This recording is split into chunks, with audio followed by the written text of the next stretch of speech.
Hello, আসসালামু আলাইকুম। সবাই কেমন আছেন? আশা করি ভালো আছেন। আমিও ভালো আছি, আলহামদুলিল্লাহ। আজ আমার দুই ছেলেকে পাঞ্জাবি পরিয়ে দিয়েছি, কারণ আজকে শুক্রবার, জুমার দিন। আজকে ওরা নামাজ পড়তে যাবে, তাই ওদেরকে রেডি করাই দিছি। এই যে আমিও রেডি হয়েছি, আজকে আমরা বাপের বাড়ি যাচ্ছি।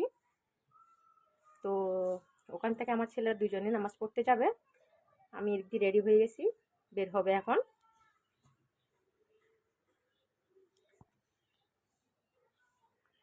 দেখি তো